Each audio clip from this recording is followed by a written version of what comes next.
Hello everyone, আসসালামু আলাইকুম। সবাইকে স্বাগত জানাচ্ছি ভুবনস মম চ্যানেলের নতুন একটি ভিডিওতে।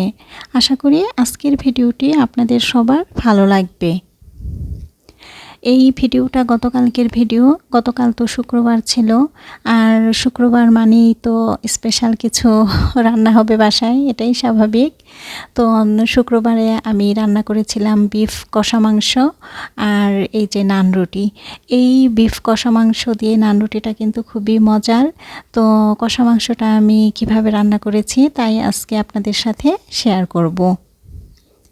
এখানে কষা মাংসটা ম্যারিনেট করার জন্য আমি টক দই নিয়ে নিলাম। এটা পানি ঝরানো টক দই, আর এই টক দইটা আমি বাসায়ই তৈরি করেছি। এরপরে দিয়ে দিলাম আদা রসুন বাটা আর কাঠবাদাম আর কাজু বাদাম একসাথে আমি বেটে নিয়েছি, সেটা দিয়ে দিলাম। এরপরে হলুদের গুঁড়া দিলাম, মরিচের গুঁড়া আর জিরার গুঁড়া দিলাম, আর দিয়ে দিলাম গরম মশলার গুঁড়া আর পরিমাণ মতো লবণ দিলাম। এখন দিয়ে দিব সরিষার তেল। এখন সরিষার তেলটা দিয়ে ভালোভাবে আমি মশলাটা মিক্সড করে নেব। মশলাটা কিন্তু এখানে খুব ভালোভাবে মিক্সড করতে হবে। মিক্সড করা হয়ে গেছে। এখন এখানে আমি আরও দিব চিলি ফ্লেক্স আর টমেটো সস। এই টমেটো সসটা দিলে মাংসের টেস্টটা অনেক বেশি বেড়ে যাবে। তো মশলার সাথে মিশানো হয়ে গেছে ভালোভাবে। এখন আমি যে ধুয়ে রেখেছিলাম মাংসটা, এই মাংসটা দিয়ে দিলাম। মাংসটা দিয়ে ভালোভাবে আমি মেখে নেব। মাখানো হয়ে গেছে। এখন এই মাংসটা আমি 1 ঘন্টার জন্য রেখে দিব ঢেকে। যদি 2-3 ঘন্টার জন্য ম্যারিনেট করে রাখা যায় তাহলে ভালো হয়, আর তখন কিন্তু নর্মাল ফ্রিজে রাখতে হবে।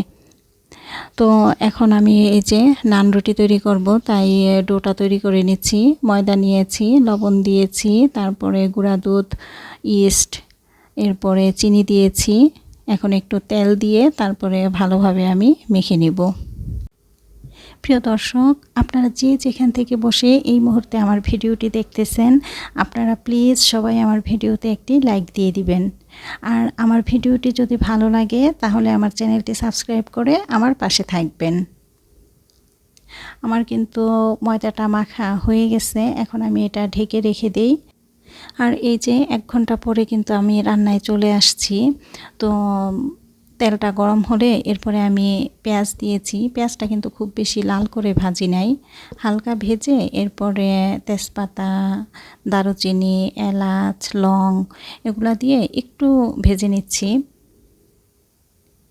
একটু ভাজা হয়ে গেলে এরপরে এই যে ম্যারিনেট করে যে রেখেছিলাম মাংসটা, সেই মাংসটা দিয়ে দিচ্ছি। মাংসটা দিয়ে এখন আমি একটু ভালোভাবে নেড়ে চেড়ে নিব।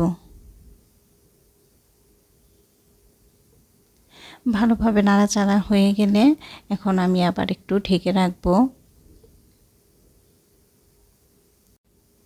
আর এভাবেই আমি আরও কয়েকবার নাড়াচাড়া করে তারপরে ঢেকে দিয়েছিলাম। আর এই মাংসটা তো এভাবে ঢেকে ঢেকেই রান্না করতে হয়, কারণ যেহেতু কষা মাংস তাই ঢেকে ঢেকেই রান্না করতে হয়। তো মাংসটা কিন্তু সিদ্ধ হয়ে গেছে। তো এখন আমি দিয়ে দিলাম কাঁচামরিচ আর আরও একটু গরম মশলার গুঁড়া দিয়ে দিলাম। এই কষা মাংসটাতে আমি একটু ঝোল রাখবো, কারণ যেহেতু সবাই নান রুটি দিয়ে খাবে, তাই একটু ঝোল না রাখলে খেতে ভালো লাগবে না। কিন্তু আরও একটু যদি শুকিয়ে নেওয়া যায় তাহলে ভালো, কষা মাংসের আসল টেস্টটাই পাওয়া যায়। কিন্তু এটাও টেস্ট, তবে একটু ঝোল রেখেছি আর কি, যেহেতু রুটি দিয়ে খাবে তাই। তো মাংস কিন্তু হয়ে গেছে। আমি এখানে একটা প্লেটে নিয়েছি। তো আমি এটা টেবিলে রেখে দিলাম। আর এদিকে এই যে নান রুটিটা আমি এখন বানিয়ে ফেলবো। নান রুটির ডোটা তো একদম সফট হয়ে গেছে, এখন আরও একটু মথে নেই। এখন পুরো ডোটাকে আমি কয়েকটা ভাগে ভাগ করে নিয়েছি। তো এখন এই যে রুটিগুলি বেলে নিচ্ছি, একটু ময়দা ছিটিয়ে নিচ্ছি। একটু ময়দা ছিটিয়ে নিলে দেখা যায় যে রুটিটা বেলতে সুবিধা হয়। আসলে একটু কষ্ট করেও হলেও যদি এভাবে নান রুটিটা বাসায় বানিয়ে নেওয়া যায় তাহলে দেখা যায় যে দোকান থেকে আর কিনে আনতে হয় না। তো এখানে এই যে আমি একটু রসুন কুচি দিয়ে দিলাম, তারপরে উপরে আবার একটু ধনেপাতা কুচিও দিয়ে দিলাম। এখন বেলুন দিয়ে আর একটু চেপে দিলাম যাতে লেগে থাকে। এই যে একটা প্যান বসিয়ে দিয়েছি, প্যানের উপরে রুটিটা দিয়ে তারপরে একটু ঢেকে দিলাম। রুটিটা কিন্তু আসলে না ঢাকলেও হয়, কিন্তু আমার মনে হয় যে নান রুটিটা একটু ঢেকে দিলে আমার কাছে আর কি ভালো লাগে, তাই আমি ঢেকে দিলাম। তো উপরে একটু ঘি ব্রাশ করে দিলাম। তো ওই পাশটাও সুন্দরভাবে হয়ে গেছে। তো এই যে একটা প্লেটে নিয়ে নিয়েছি। আর এভাবেই কিন্তু আমি সবগুলি রুটি বানিয়ে নিয়েছি।